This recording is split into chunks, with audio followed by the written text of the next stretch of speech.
అందరికీ నమస్కారం. నేను అడ్వకేట్ రాకేష్. ఈ వీడియోలో మనం పంచనామా అంటే ఏమిటి, దీనికి సంబంధించి పూర్తి వివరణ మరియు దీని అర్థము, ఎవరు చేస్తారు, ఎందుకు చేస్తారు, కోర్టులో దానికి ఉన్న విలువ మరియు చట్టబద్ధత, పంచనామాకు ఉన్నటువంటి చట్టబద్ధత లాంటి పూర్తి విషయాలను మనం తెలుసుకుందాం. సాధారణంగా పంచనామా అంటే ఒక ప్రమాదం జరిగినా, ఒక హత్య జరిగినా, చోరీ జరిగినా పోలీసులు ముందుగా చేసే ముఖ్యమైన పని పంచనామా. ఈ పంచనామా సాధారణంగా ఈ వీడియోలో మనం తెలుసుకునేటివి చట్టపరమైన సెక్షన్లతో సహా పూర్తిగా తెలుసుకుందాం.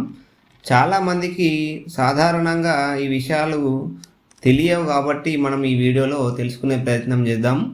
పంచనామా అంటే పంచ అంటే ఐదుగురు, నామా అంటే రికార్డు లేదా వ్రాతపూర్వక నమోదు.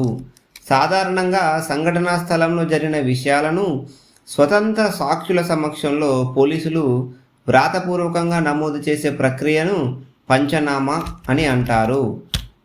ఇది ఒక రకమైన అధికారిక రికార్డు, పరిశీలన నివేదిక మరియు సంఘటన స్థల వివరణగా చెప్పడం జరుగుతుంది. సులభమైన భాషలో చెప్పాలనంటే సంఘటనా స్థలంలో మేము చూసింది ఇదే, అక్కడ ఉన్న వస్తువులు ఇవే, ఇవన్నీ సాక్షుల సమక్షంలో నమోదు చేస్తున్నాం అనేదే పంచనామా. ఈ పంచనామా ఎందుకు చేస్తారు అనంటే దీని యొక్క ముఖ్య ఉద్దేశం సంఘటనా స్థితిని రికార్డు చేయడం మరియు సాక్ష్యాలను సంరక్షించడం మరియు కోర్టుకు నిజ పరిస్థితిని చూపించడం, తర్వాత మార్పులు జరగకుండా నిరోధించడం మరియు విచారణకు బలమైన ఆధారం కల్పించడం. ఈ పంచనామా ఎప్పుడు చేస్తారు అనంటే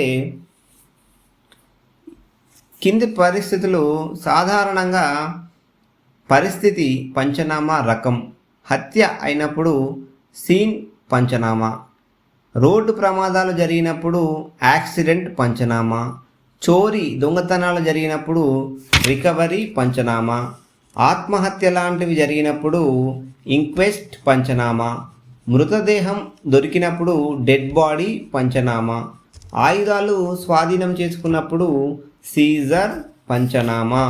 పంచనామాలో ఎవరుంటారు అనంటే ఇన్వెస్టింగ్ ఆఫీసర్ ఐఓ, కేసును దర్యాప్తు చేసే పోలీస్ అధికారి, మరియు పంచ సాక్షులు పంచ్ విట్నెసెస్, సాధారణంగా స్థానికంగా ఉన్న నిష్పక్షపాతంగా కనిపించే ఇద్దరు లేదా అంతకంటే ఎక్కువ వ్యక్తులను పంచసాక్షులుగా తీసుకుంటారు. వారిని మీడియేటర్స్ మరియు పంచాస్ అని కూడా అంటారు. అక్యూజ్డ్ లేదా కంప్లైనెంట్ కొన్ని సందర్భాల్లో కూడా ఉంటారు. పంచనామా ఎలా చేస్తారు అనేది స్టెప్ బై స్టెప్ ప్రాసెస్గా ఇప్పుడు తెలుసుకుందాం. ముందుగా స్టెప్ 1లో సంఘటనా స్థలానికి చేరుకోవడం. పోలీసులు ఎఫ్ఐఆర్ వచ్చిన తర్వాత సంఘటనా స్థలానికి వెళ్తారు. పంచ సాక్షులను పిలవడం: స్థానికంగా ఉన్న నమ్మదగిన వ్యక్తులను పిలుస్తారు. ఉదాహరణ, దగ్గరలో ఉన్నటువంటి షాప్స్ యొక్క యజమానులు కానీ, పొరుగువారు కానీ, గ్రామ పెద్దలను కానీ పిలవడం జరుగుతుంది. అదేవిధంగా సంఘటనా స్థల పరిశీలన అనేది పోలీసులు చేయడం జరుగుతుంది. దానిలో ముఖ్యంగా ఏదైనా రక్తపు మరకలు, ఆయుధాలు, వాహన స్థానం, పగిలిన వస్తువులు, మృతదేహ స్థానం అన్నీ గమనించడం జరుగుతుంది. వీటన్నింటినీ వ్రాతపూర్వకంగా నమోదు చేసి అన్నింటినీ డాక్యుమెంట్ చేస్తారు. దానిలో వారు చేసినటువంటి తేదీ, సమయం, స్థలం, వస్తువుల వివరాలు, పరిస్థితి లాంటి వాటిని రాయడం, పొందుపరచడం జరుగుతుంది. అదేవిధంగా వస్తువుల స్వాధీనం, ఆయుధాలు లేదా వస్తువులు ఉన్నప్పుడు సీజ్ చేస్తారు మరియు వాటికి ట్యాగ్ వేస్తారు. ఈ సీజ్ చేయడం అనేది కూడా తప్పనిసరిగా కొంతమంది సాక్షుల ముందు సీల్ చేయడం జరుగుతుంది. సంతకాలు: చివరగా పోలీస్ అధికారి, పంచసాక్షులు, అవసరమైతే ఇతరుల సంతకాలను కూడా ఈ రిపోర్ట్లో పొందుపరచడం జరుగుతుంది. పంచనామా రకాల పూర్తి వివరణ ఏమిటి అని అంటే సీన్ అబ్జర్వేషన్ పంచనామా, సంఘటనా స్థలం ఎలా ఉందో రికార్డు చేస్తారు. దీనికి సంబంధించి రక్తం మరకలు, వస్తువుల అమరిక, తలుపులు తెరిచి ఉన్నాయా మొదలైనవి. సీజర్ పంచనామాకు సంబంధించి స్వాధీనం చేసుకున్న వస్తువుల వివరాలు, ఉదాహరణకి కత్తి కానీ, మొబైల్ కానీ, నగదు కానీ, డ్రగ్స్ కానీ మొదలైనవి. ఇంక్వెస్ట్ పంచనామా అంటే మరణం అనుమానాస్పదంగా ఉన్నప్పుడు దానికి సంబంధించిన సెక్షన్ సిఆర్పిసిలో సెక్షన్ 174, బిఎన్ఎస్ సంబంధిత నిబంధనలు. ఇందులో శరీరంపై గాయాలున్నాయా, మరణ పరిస్థితి, అనుమానాలు మొదలైన వాటిని నమోదు చేయడం జరుగుతుంది. అదేవిధంగా రికవరీ పంచనామా నిందితుడి సమాచారం ఆధారంగా వస్తువులు దొరికితే, ఉదాహరణ దాచిన బంగారం కానీ, హత్యకు ఉపయోగించినటువంటి ఆయుధం కానీ పొందుపరచడం జరుగుతుంది. అదేవిధంగా పంచనామాకు సంబంధించి ముఖ్యమైన సెక్షన్లు భారత సాక్ష్య ఇండియన్ ఎవిడెన్స్ యాక్ట్ సెక్షన్ 27. నిందితుడి సమాచారం ఆధారంగా దొరికిన వస్తువులు సాక్ష్యంగా పరిగణింపబడడం జరుగుతుంది.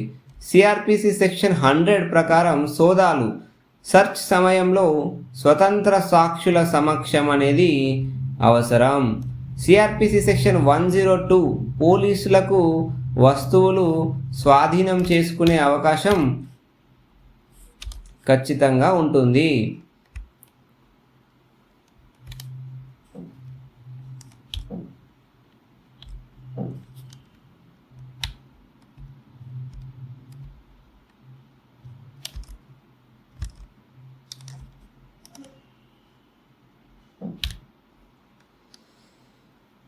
సిఆర్పిసి సెక్షన్ 174 అనుమానాస్పద మరణాల విచారణ, CrPC section 165 police search procedure.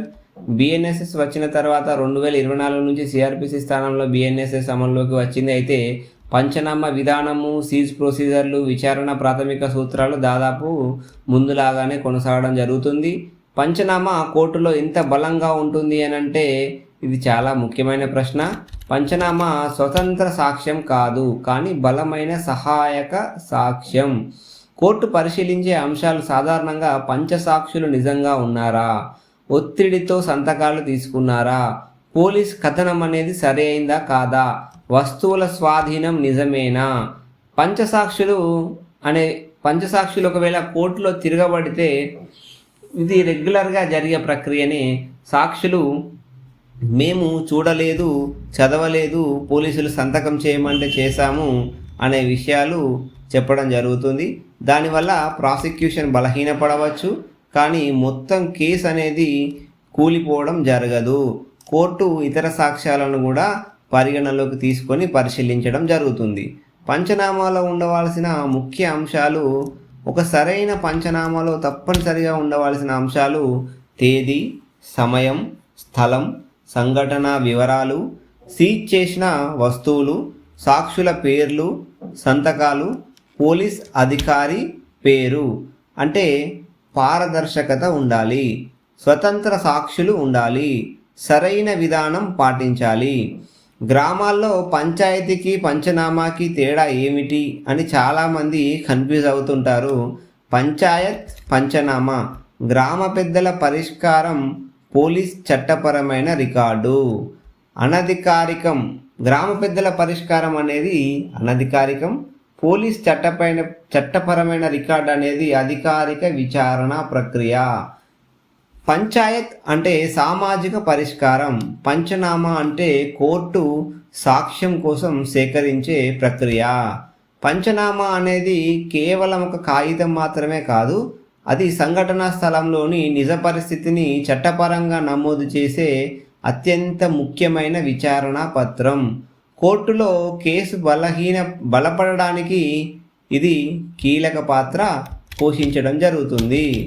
ఇలాంటి మరిన్ని వీడియోల కోసం, మరింత లీగల్ సమాచారం తెలుసుకోవడం కోసం మన ఛానల్ని తప్పకుండా సబ్స్క్రైబ్ చేసుకోండి. అందరికీ ధన్యవాదాలు.